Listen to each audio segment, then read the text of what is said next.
آج کی ہماری ویڈیو اس تناظر میں ہے کہ جو ابھی حالیہ دنوں میں اسرائیل اور فلسطین کی ایک جنگ چھڑی اور جو آہستہ آہستہ پوری دنیا کو اپنی لپیٹ میں لے رہی ہے۔ ہم آج اس کے کچھ حقائق آپ تک پہنچانا چاہیں گے کہ آخر یہ تنازع جو ہے اس کا آغاز کہاں سے ہوا اور اس کی وجوہات کیا ہیں۔ حضرت ابراہیم علیہ السلام اللہ کے برگزیدہ نبی عراق میں اتارے گا۔ حضرت ابراہیم علیہ السلام کا اصل وطن جو ہے وہ عراق ہے۔ حضرت ابراہیم علیہ السلام کی 2 شادیاں، حضرت ابراہیم علیہ السلام کی پہلی زوجہ حضرت سارہ جن کے ہاں سے حضرت اسحاق نبی دنیا میں آئے، اور دوسری زوجہ حضرت ہاجرہ جن کے فرزند حضرت اسماعیل ہیں اور جن کی نسل سے ہمارے آقا و مولا سرکار سید المرسلین خاتم النبیین حضرت سیدنا محمد مصطفیٰ صلی اللہ علیہ وآلہ وسلم کا ظہور اس دنیا میں ہوا۔ حضرت ابراہیم اپنی زوجہ حضرت سارہ اور اپنے فرزند حضرت اسحاق کے ساتھ عراق سے ہجرت کر کے فلسطین سکونت پذیر ہو گئے اور اپنے مسلسل آخری ایام تک آپ فلسطین میں سکونت پذیر رہے۔ جب آپ فلسطین میں پہنچتے ہیں تو فلسطین میں حضرت اسحاق کی فرزند حضرت یعقوب اور حضرت یعقوب کے پھر 12 بیٹے، اور انہی 12 بیٹوں میں سے ایک نبی جنہیں حضرت یوسف کے نام سے یاد کیا جاتا ہے۔ حضرت ابراہیم کے بیٹے حضرت اسحاق سے جتنی نسل چلی اس میں مختلف انبیاء ہے، یہ تمام کی تمام نسل ہے جو حضرت اسحاق کی نسل کہلاتی ہے۔ حضرت اسحاق کی نسل جو ہے اس نے فلسطین میں پھیلنا شروع کر دیا، اور حضرت یعقوب ہی کا نام جو ہے وہ اسرائیل ہے۔ اب اسرائیل کے بارے میں 2 مختلف قسم کی روایات ہیں۔ روضۃ الصفا اور تبری نے لکھا ہے کہ اسرائیل جو ہے وہ اسرا اور لیل سے نکالا گیا ہے۔ اس اور لیل یعنی کہ رات کے وقت حضرت یعقوب نے ایک ہجرت کی تھی جن کی وجہ سے انہیں اسرائیل کہا گیا، لیکن اس کے لیے مورخ جو ہے کاشانی جو ہے اس نے اس سے اختلاف کیا ہے، اور انہوں نے لکھا ہے کہ نہیں، اسرائیل جو ہے وہ اس سے مراد جو ہے وہ رات کا سفر نہیں ہے، بلکہ اسرا عبد کو کہتے ہیں، اور ایل جو ہے وہ خدا کو کہتے ہیں، یعنی کہ خدا کا عبد۔ اور اسی طریقے سے الشرائع میں لکھا گیا ہے کہ اسرا جو ہے وہ بندے کو کہتے ہیں، اور ایل جو ہے یعنی اللہ کا نام ہے۔ عبرانی زبان میں ایل اللہ کا نام تھا، تو اسی لیے اللہ کا بندہ یہ کہا جاتا ہے۔ آپ دیکھیں گے اسلام میں بہت سی ایسی ہستیوں کے ناموں کے ساتھ ایل کا لفظ استعمال ہوا ہے۔ جبرائیل، اسرافیل، اسرائیل، میکائیل، اللہ کے ملائکہ کے ناموں کے ساتھ لفظ ایل کا استعمال ہوتا ہے۔ یہ علیحدہ موضوع ہے کہ ایل اور ایلیا جو ہے ان کا آپس میں کیا تعلق ہے، اور ان ناموں کے ساتھ اس کا جو اشتراک ہے اس کی وجوہات کیا ہیں۔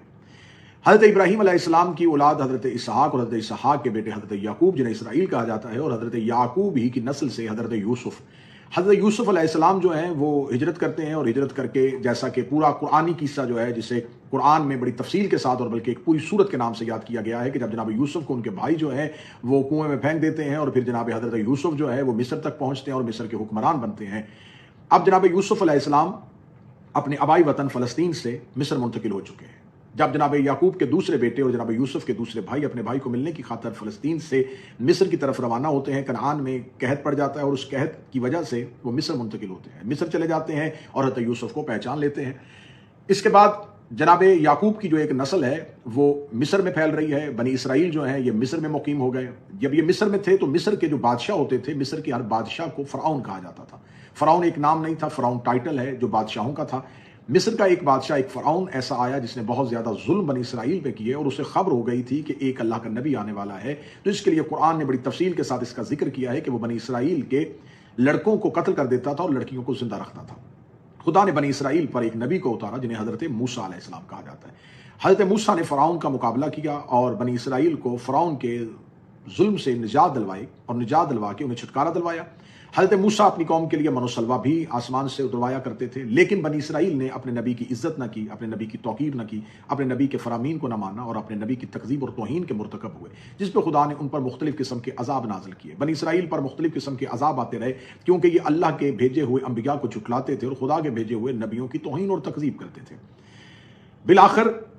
جب یہ سلسلہ چلتا رہا تو پھر بنی اسرائیل میں سے ایک نبی جناب شموئیل ہوئے ہیں۔ جناب شموئیل نبی کے خلاف اس وقت کے کافروں کے بادشاہ جالوت جو ہے وہ جنگ کا آغاز کرتا ہے،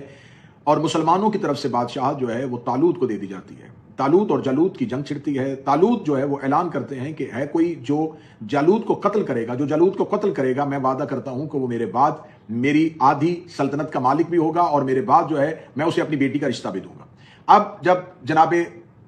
طالوت جو ہے یہ اعلان کر دیتے ہیں تو پھر وہاں پر جناب حضرت داؤد کا تذکرہ ملتا ہے کہ حضرت داؤد علیہ السلام جو ہیں وہ جالوت کو قتل کرتے ہیں اور مسلمانوں کو نجات دلواتے ہیں۔ حضرت داؤد علیہ السلام کو وعدے کے مطابق سلطنت کا مالک بنایا جاتا ہے، سلطنت انہیں دی جاتی ہے۔ تو حضرت داؤد علیہ السلام کی بادشاہت کا اعلان ایک پتھر پر بٹھا کر ان کی تاج پوشی کی جاتی ہے۔ اسی پتھر کو تخت داؤدی کہا جاتا ہے اور اسی پتھر کو آج تھرون آف ڈیوڈ کہا جاتا ہے۔ حضرت داؤد کو جب تخت پہ بٹھا دیا جاتا ہے، تاج پوشی کر دی جاتی ہے، تو حضرت داؤد علیہ السلام جو ہے وہ ایک معبد بنواتے ہیں، اللہ کی عبادت کرنے کی ایک جگہ مقرر کرتے ہیں۔ اسی معبد کو تعمیر کرتے ہوئے حضرت داؤد اس دنیا سے چلے جاتے ہیں، اور پھر حضرت داؤد کے بعد ان کے فرزند حضرت سلیمان جو ہیں وہ اس تخت پر بیٹھتے ہیں، اسی پتھر پر بیٹھتے ہیں، اور ان کی تاج پوشی ہوتی ہے۔ حضرت داؤد اللہ کے وہ نبی تھے جنہیں نبوت بھی ملی تھی اور بادشاہت بھی ملی تھی۔ اس کے بعد حضرت سلیمان بن داؤد وہ اللہ کے برگزیدہ نبی ہیں جن کے پاس ایک وقت میں اللہ کی نبوت بھی تھی اور زمین کی بادشاہت بھی تھی۔ حضرت سلیمان بن داؤد جو ہے وہ معبد جو حضرت داؤد تعمیر کر رہے تھے اس کی تعمیر کو مکمل کرتے ہیں، اور تعمیر کو مکمل کرنے کے بعد اس پتھر کو، تھرون آف ڈیوڈ کو، اسی تخت داؤدی کو، اس پتھر کو اس معبد میں رکھ دیا جاتا ہے، اور اسی معبد میں رکھنے کے ساتھ ساتھ حضرت سلیمان کے پاس وہ تابوت جسے تابوت سکینہ کہا جاتا ہے، جس کے ذریعے سے خدا نے طالوت کو فتح دی تھی اور طالوت کے لشکر کو فتح یاب کیا تھا، جس میں حضرت موسیٰ علیہ السلام کے وہ تبرکات، حضرت موسیٰ علیہ السلام کا پیراہن اور انبیاء کے وہ تبرکات تھے۔ یہ تابوت سکینہ کیا ہے، اس کی ایک یا دو جملوں میں وضاحت کر دوں۔ یہ وہ تابوت سکینہ، وہ صندوق، وہ باکس تھا جس پہ حضرت موسیٰ کی ماں نے حضرت موسیٰ کو رکھ کے دریا میں بہایا تھا۔ اس کے لیے روایات کہتی ہیں کہ اس کی جو لکڑی تھی صندوق کی، وہ بھی خدا نے جنت سے اتاری تھی، اور اسی تابوت کے اندر حضرت موسیٰ ان تمام تختیوں کو رکھتے تھے جن پہ لکھی ہوئی خدا کی صحائف جو ہیں وہ ان پر نازل ہوتے تھے۔ ان تختیوں کو، ان لوحوں کو حضرت موسیٰ محفوظ رکھتے تھے، اور حضرت موسیٰ علیہ السلام کے پاس جو تبرکات انبیاء تھے وہ بھی اس میں محفوظ تھے۔ خدا نے اس تابوت کو بنی اسرائیل کی نظروں سے اوجھل کر دیا تھا۔ بنی اسرائیل کے مسلسل، بنی اسرائیل کی بددیانتیوں کی وجہ سے، بدعمالیوں کی وجہ سے خدا نے اس تابوت سکینہ کو حضرت موسیٰ کے جانے کے بعد بنی اسرائیل کی نظروں سے اوجھل کر دیا تھا۔ یہ تابوت سکینہ دوبارہ اس وقت نظر آیا جب خدا نے طالوت کے ذریعے مسلمانوں کو فتح دی، تو یہی تابوت سکینہ جو ہے یہ ملائکہ کے ساتھ اس لشکر کے آگے آگے لے کے چلے تاکہ اس تابوت کی برکت کے ساتھ مسلمانوں کو فتح ملے۔ حضرت سلیمان بن داؤد کے پاس اب تخت داؤدی بھی تھا اور وہ تابوت سکینہ بھی تھا۔ اسی معبد کے اندر، اسی ٹیمپل کے اندر جسے ہیکل سلیمانی کہا جاتا ہے، جسے ٹیمپل آف سلیمان کہا جاتا ہے، اسی کے اندر اس تابوت کو اور اس تخت داؤدی کے پتھر کو محفوظ کر دیا جاتا ہے۔ جب اس تخت کو، اس پتھر کو اور اسے یہاں پر محفوظ کر دیا جاتا ہے، تو حضرت داؤد علیہ السلام کے بعد پھر بنی اسرائیل میں مختلف قسم کے انبیاء جو ہیں وہ مبعوث ہوتے رہے، اور بنی اسرائیل پھر اپنی عادتوں سے باز نہ آئی، اور پھر بنی اسرائیل جو ہے وہ اپنے طرف بھیجے ہوئے انبیاء کی توہین اور تکذیب کرتی رہی، اور خدا کے مختلف قسم کے بھیجے ہوئے عذاب ان پر نازل ہوتے رہے۔ پھر 586 قبل مسیح بخت نصر جو ہے وہ حملہ کرتا ہے، اور حملہ کرنے کے بعد یہ ہیکل سلیمانی کو مکمل طور پر تباہ کر دیتا ہے، اور مکمل طور پر تباہ کرنے کے بعد وہاں پر 6 لاکھ یہودیوں کا قتل عام کرتا ہے، اور 2 لاکھ یہودیوں کو وہاں سے غلام بنا کے اپنے ملک بابل یعنی کہ عراق کی طرف لے کے چلا جاتا ہے۔ اور جب یہ عراق پہنچتا ہے تو یہ عراق کے باہر جا کے ایک یہودی غلاموں کی ایک بستی بناتا ہے، جس بستی کو تل ابیب کہا جاتا ہے۔ آج بھی یہ شہر جو ہے، یہ تل ابیب جو ہے وہ اسرائیل کے اندر ہے، لیکن یہ وہ شہر نہیں ہے۔ یہ بستی جو تھی یہ عراق میں بنائی گئی تھی، لیکن یہودی جب دوبارہ آ کے یروشلم میں آباد ہوئے تھے تو انہوں نے اپنی اس یاد کو زندہ رکھنے کے لیے، اپنی اس ہسٹری کو زندہ رکھنے کے لیے تل ابیب نام کا ایک شہر جو ہے وہ اسرائیل کے اندر بھی بنا دیا تھا۔ اب 70 سال تک یہ ہیکل جو ہے، ٹیمپل جو ہے وہ بالکل صفحہ ہستی سے مٹا رہا۔ پھر 539 قبل مسیح ایران کے بادشاہ سائرس جو ہے اس نے بابل پر حملہ کر دیا، عراق پر حملہ کر دیا، اور بابل کے ولی عہد کو شکست فاش دی، اور شکست دینے کے بعد اس نے سلطنت کا مکمل خاتمہ کیا، اور سائرس جو ہے وہ تل ابیب کے قیدیوں کو آزاد کرواتا ہے، اور آزاد کروانے کے بعد انہیں یروشلم جانے کی اجازت دے دیتا ہے، اور یروشلم جانے کی اجازت کے ساتھ ساتھ وہ انہیں یہ اجازت دیتا ہے، یعنی کہ فلسطین جسے میں یروشلم کہہ رہا ہوں وہاں جانے کی اجازت دیتا ہے، اور ساتھ ہی ان کے ہیکل سلیمانی کو دوبارہ تعمیر کرنے کے لیے ان کی مکمل مدد کرتا ہے۔ چنانچہ اسی ہیکل سلیمانی کی دوسری تعمیر جو ہے وہ 537 قبل مسیح میں شروع ہو گئی، لیکن تعمیر کا کام سر انجام دینے والوں کو مقامی علاقائی مخالفتوں کا سامنا کرنا پڑا، جس کی وجہ سے تعمیر جو ہے وہ وقتی طور پہ رک گئی۔ دارہ اول کے دور حکومت تک اس پہ مختلف قسم کی مداخلت ہوتی رہی۔ اس کی حکمرانی کے دوسرے ذات میں حضرت زکریا علیہ السلام وہاں پر پہنچتے ہیں، اور حضرت زکریا علیہ السلام جو ہیں وہ ہیکل سلیمانی کی دوبارہ تعمیر کی مکمل کوشش کرتے ہیں، اور مکمل کوشش کرنے کے بعد اس 4.5 سال کی ایک دورانیے کے بعد 520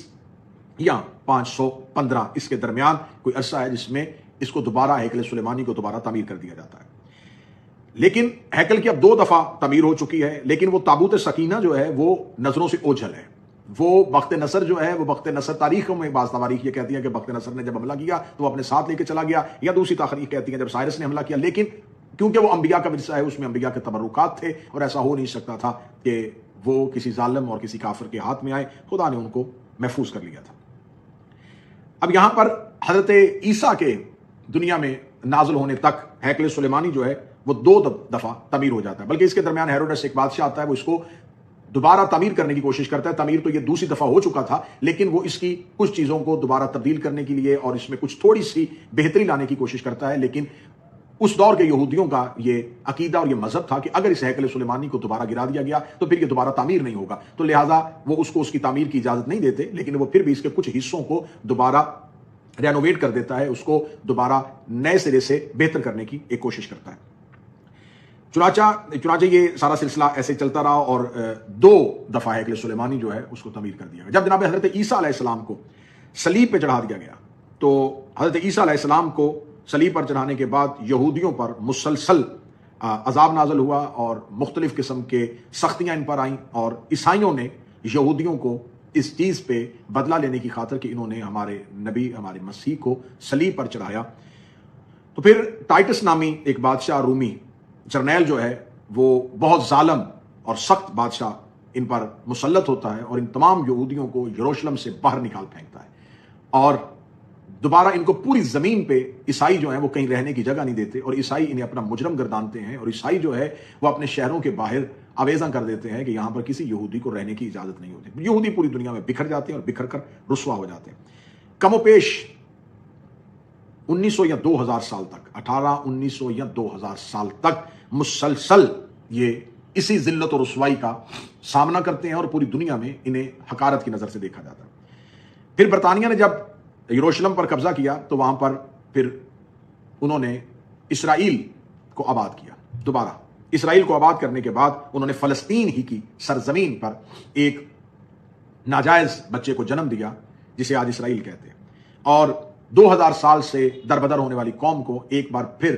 یکجا کرنے کی خاطر انہیں اسرائیل میں دوبارہ بلوایا گیا۔ جب انہیں اسرائیل میں دوبارہ بلوایا گیا تو اسرائیل میں انہیں جہاں جہاں پر یہودی آباد تھے انہیں کہا گیا کہ آپ دوبارہ واپس پلٹیں اور واپس آ کے اسرائیل کو آباد کریں۔ اب وہ اسرائیل کو آباد کرنے کے لیے وہاں پر پہنچتے ہیں اور اسرائیل کو آباد کرتے ہیں، اسرائیل کو مضبوط کیا جاتا ہے۔ اب یہاں پر یہودیوں اور عیسائیوں کا ایک خفیہ معاہدہ ہوتا ہے۔ وہ خفیہ معاہدہ یہ ہوتا ہے کہ عیسائیوں کے نزدیک یہ ہے کہ حضرت عیسیٰ جو ہیں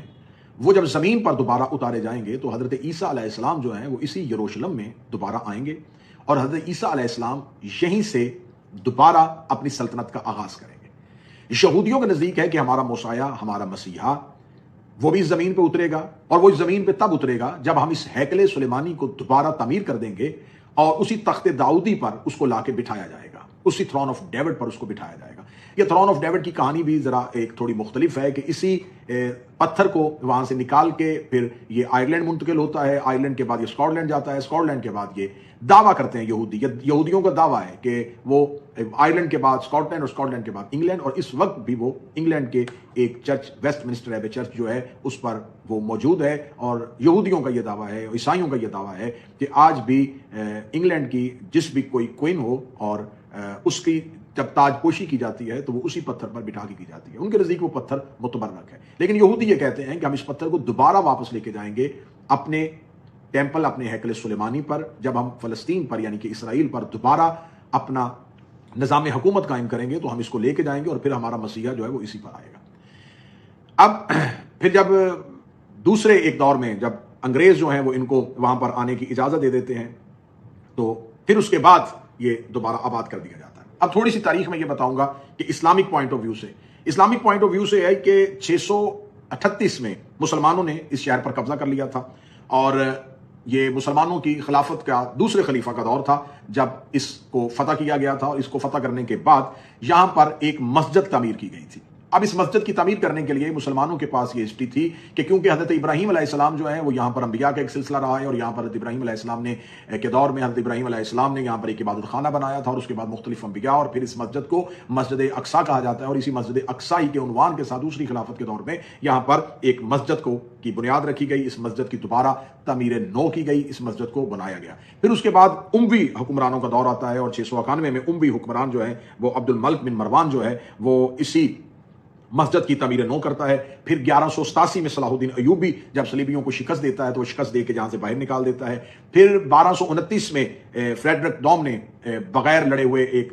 رومی جنرل جو ہے وہ اس پر اپنا قبضہ کر لیتا ہے۔ 1244 پہ پھر دوبارہ مسلمان اس پر قابض ہو جاتے ہیں، اور پھر 1517 میں سلیم اول سلطان جو ہے یروشلم کو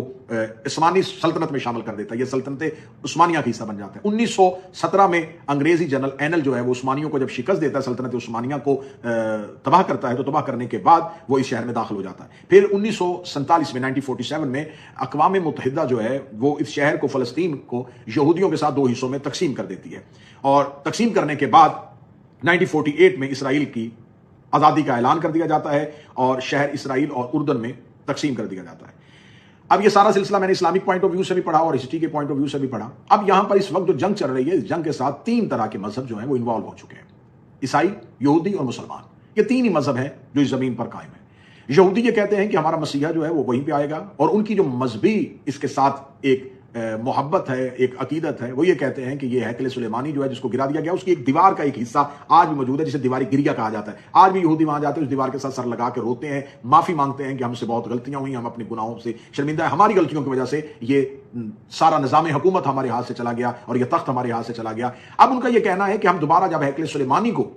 دوبارہ اس کو بنائیں گے، اس ٹیمپل کو دوبارہ تعمیر کر لیں گے، دوبارہ تعمیر کرنے کے بعد پوری دنیا کے یہودیوں کو یہاں لا کے آباد کیا جائے گا، اور یہاں پر آ کے ہمارا مسیحا جو ہے وہ اسی تخت داؤدی، اسی تھرون آف ڈیوڈ کے اوپر بیٹھے گا، اور بیٹھنے کے بعد پھر پوری دنیا میں یہودیت کا راج ہو جائے گا۔ اب جسے وہ مسیحا کہتے ہیں، مذہب اسلام میں اسے دجال کہتے ہیں، مذہب اسلام میں اس کا نام دجال ہے۔ عیسائی کہتے ہیں کہ ہمارے نبی، ہمارا مسیح، یعنی کہ وہ ہمارا اپنا نبی تو نہیں کہتے، ہم اسے نبی کہتے ہیں، وہ معاذ اللہ اسے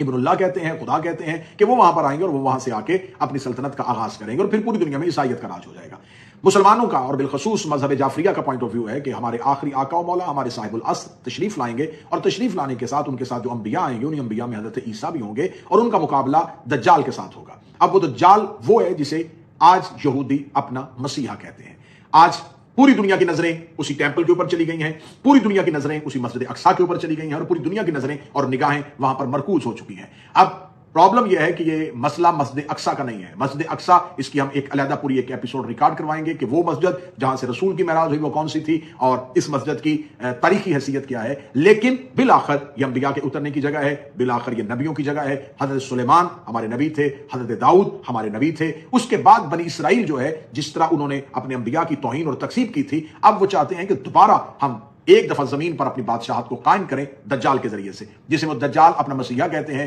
اسے ہی ہم کہتے ہیں جس سے سرکار ولی العصر قیام فرمائیں گے، اور وہ ان کے رستے میں آئے گا، اور سرکار وارث زمانہ کے لشکر کا اس کے ساتھ آمنا سامنا ہوگا۔ ہم سلسلہ وارث اقساط کو لے کے آگے چلتے رہیں گے۔ گفتگو طولانی ہو گئی ہے، انشاءاللہ آنے والی ویڈیوز میں مزید تفصیلات آپ تک پہنچائیں گے۔ دعا فرمائیں کہ ہمارے آقا و مولا کے ظہور کے لیے جو نشانیاں مکمل ہونے کے قریب ہو چکی ہیں، میرے آقا و مولا اب جلد تشریف لائیں تاکہ حق اور انصاف کا بول بالا ہو سکے۔ اپنا اور اپنے گھر والوں کا، اپنے احباب کا خیال رکھیے گا، دعاؤں میں یاد رکھیے گا۔ السلام علیکم یا علی مدد۔